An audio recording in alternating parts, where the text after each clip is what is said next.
Students to IITN सरकारी को subscribe कीजिए और बेल आइकन को भी प्रेस कीजिए ताकि आप कोई वीडियो मिस ना कर सके।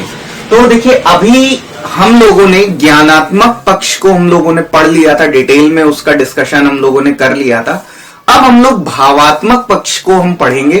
तो देखिए, जो भावात्मक पक्ष जो होता है उसमें छात्र की रुचि, संवेग, इच्छा है, नहीं इच्छा है, इन सब का ध्यान उसमें रखा जाता है। छात्र को अगर किसी विषय को लेकर के उसमें रुचि नहीं है तो रुचि पैदा करना एक शिक्षक का कार्य होता है। शिक्षक अपने प्रयास के द्वारा छात्र की विषय में के प्रति रुचि डेवलप करते हैं। तो देखिए, यही हमको देखना है यहां पर। तो देखते हैं, इसके अंतर्गत छात्र की रुचियों, अभिरुचियों, संवेगों का अध्ययन किया जाता है। छात्र की रुचियों का, अभिरुचियों का, और उसके अंतर्गत जो संवेग होते हैं, ठीक है, संवेग जो होते हैं, जो विभिन्न प्रकार के जो संवेग होते हैं, 14 संवेग मैकडूगल ने बताए हैं। तो इन सब का अध्ययन किया जाता है।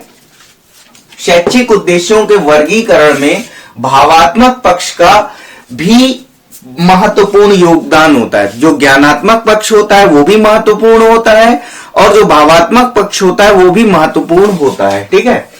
ऐसे व्यवहार को व्यक्तित्व का अनुभव पक्ष कहते हैं, ठीक है। अब इसका जो वर्गीकरण है वो 5 भागों में है और इन पांचों को हमें डिटेल में पढ़ना है। इसको भी हम डिफाइन करेंगे यहां पर।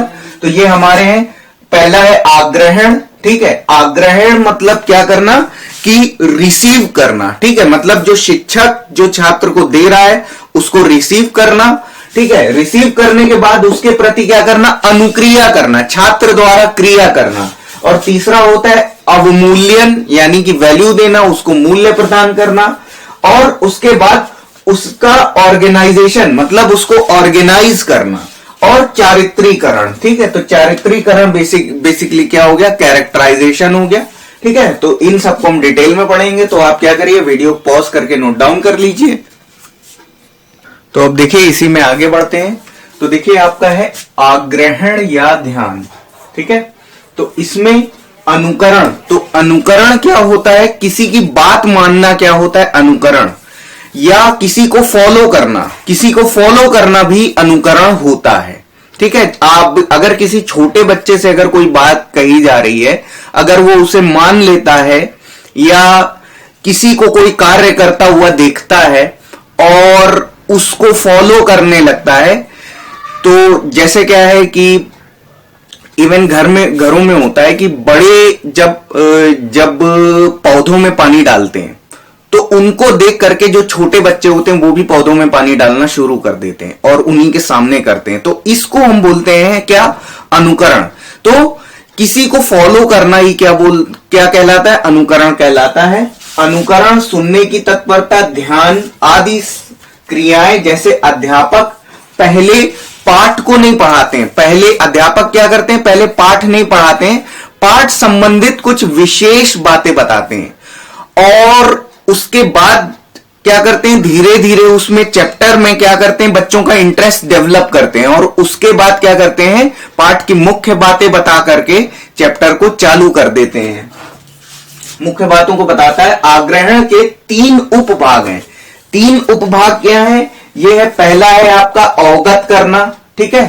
अवगत करना यानी क्या होता है कि जो शिक्षक बता रहा है उसके प्रति सहमति जाहिर करना, क्या होता है, अवगत करना। दूसरा, ग्रहण करने की इच्छा, छात्र को जो भी बताया जा रहा है उसको ग्रहण करना वो चाहता है या नहीं चाहता है, ये छात्र पर डिपेंड करता है। नियंत्रित या चयनित करना, छात्र को अपना नियंत्रण का ध्यान रखना और शिक्षक द्वारा बताई गई बहुत सारी बातों में से मुख्य बातें छांट करके चुन लेना, ठीक है। तो ये आपका क्या होता है, चयनित करना। और अनुक्रिया करना ये आपका हो जाएगा, विशेष घटना पर प्रतिक्रिया देना, उत्तर देना, अनुशीलन करना। जैसे शिक्षक के द्वारा प्रश्न पूछने पर छात्र उत्तर देने के लिए अनुक्रिया युक्त व्यवहार करता है। तो देखिए, पहले क्या होता है कि जब शिक्षक शिक्षक छात्र से प्रश्न करता है, तो प्रश्न करता है तो पहले प्रश्न करता है तो छात्र को वो प्रश्न सुनाई पड़ता है कि सर क्या प्रश्न पूछ रहे हैं, फिर उसके प्रति वो जो भी प्रतिक्रिया पूर्ण व्यवहार करता है उसी को हम क्या बोलते हैं, अनुक्रिया कहते हैं। ठीक है, तो अनुक्रिया युक्त व्यवहार करता है। तो आप इसे पॉज करके नोट डाउन कर लीजिए। तो देखिए इसी में आगे बढ़ते हैं। अब है तीसरा जो हमारा पॉइंट है, अवमूल्यन। तो इसमें मूल्यों को ग्रहण करना, मूल्यों के प्रति चयनबद्धता और मूल्यों को वरीयता देना। ठीक है, तो 3 काम इसमें होते हैं। पहले मूल्य ग्रहण किए जाते हैं, फिर मूल्यों का मूल्य ग्रहण किए जाते हैं, फिर मूल्यों में कौन कौन से मूल्यों का हमको चयन करना है और चयन करते समय उनकी क्रमबद्धता क्या होगी, क्रम से हम किसको ऊपर रखेंगे किसको नीचे रखेंगे। तो ये सब होता है। व्यवस्थापन, ऑर्गेनाइजेशन, प्राथमिकताएं तय करना। इसमें हम प्राथमिकताएं तय करते हैं सामान्यीकरण द्वारा, मूल्य निर्धारण करना और उसका पालन करना। ठीक, तो ये सब होता है इसमें। और चारित्रीकरण में उच्चतम स्तर व्यवहारों पर नियंत्रण करना। जो उच्चतम स्तर के जो व्यवहार होते हैं उन पर नियंत्रण प्राप्त किया जाता है और उनकी पुष्टि भी की जाती है। ठीक है, तो अब देखिए हम इस पर आधारित कुछ ऑब्जेक्टिव क्वेश्चंस को करेंगे। तो देखिए ये हमारे सामने क्वेश्चन है ज्ञान बोध व अनुप्रयोग का संबंध किस मूल्यांकन से है। तो ऑप्शन ए है सतत मूल्यांकन द्वारा, दक्षता आधारित मूल्यांकन द्वारा, व्यापक मूल्यांकन द्वारा और इकाई मूल्यांकन द्वारा। ठीक है, तो देखिए जो आपका सतत मूल्यांकन जो होता है वो आपका किसको, वो कंटिन्यूअस चलने वाला प्रोसेस होता है और दक्षता क्षमता से संबंधित होता है। और जो व्यापक होता है, ठीक, तो व्यापक होता है तो उसमें क्या होता है कि व्यापक में ज्ञान के सभी क्षेत्रों पर प्रकाश डाला जाता है। तो ज्ञान के सभी क्षेत्र में ये आपका ज्ञान बोध अनुप्रयोग, तो ये ज्ञान के जितने भी क्षेत्र होते हैं सब में प्रकाश डाला जा रहा है। तो ये ऐसा आपका कौन सा है, ऑप्शन सी आपका व्यापक मूल्यांकन आपका इसमें करेक्ट है। तो देखिए ये हमारे सामने ऑब्जेक्टिव क्वेश्चन है, छात्रों की रुचियों, संवेगों एवं मनोवृत्तियों से संबंधित मूल्यांकन का कौन सा पक्ष है जो रुचियों, संवेगों और मनोवृत्तियों से संबंधित है।